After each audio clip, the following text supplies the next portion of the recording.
ఏదైతే గతంలో 151 సీట్లు గెలిచినటువంటి మా కూటమి ప్రభుత్వాన్ని వాళ్ళు ముగ్గురు కలిసినా కూడా ఏ విధంగా కూడా వాళ్ళు ఎదిరించలేక ఏదైతే వాళ్ళు 11 సీట్లు పడిపోయామని చెప్పినా కూడా ఈరోజు జగన్మోహన్ రెడ్డి గారి పేరు వింటేనే జగన్మోహన్ రెడ్డి గారు అడుగు పెడితేనే వాళ్ళు గుండెల్లో అలజడి పెరుగుతుంది. కాబట్టి ఆ క్రేజ్ తగ్గలేదు. ఏదైతే 40% పైన ఓటింగ్ ఉన్నదో మా ప్రభుత్వానికి వైఎస్ఆర్ కాంగ్రెస్ పార్టీకి ఆ ఓటింగ్ శాతాన్ని కూడా తగ్గించాలంటే ఏం చేయాలి, అధికారంలోకి వచ్చిన తర్వాత కూడా ఏం చేయాలనే ఆలోచనతోనే కోట్లాది మంది హిందువుల మనోభావాలు దెబ్బతీసే విధంగా ఈ నీచమైన కార్యక్రమం చేశారు తప్ప వాళ్ళు ఎన్ని కుట్రలు కుతంత్రాలు పడినా కూడా చివరికి సత్యమేవ జయితే అన్నట్టుగా నిజం గెలిచింది.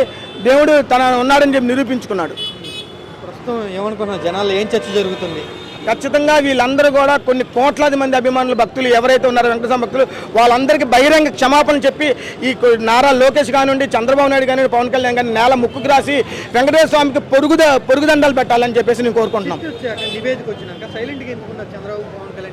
తేలికుట్టిన దొంగల మాదిరిగా అయిపోయారు. దొంగ ఎవరైతే దొరికిపోయిన తర్వాత తేలికుట్టిన దొంగలు ఎలా ఉంటారో ఆ విధంగా ఈరోజు ఒక్క మాట కూడా మాట్లాడలా. ఆ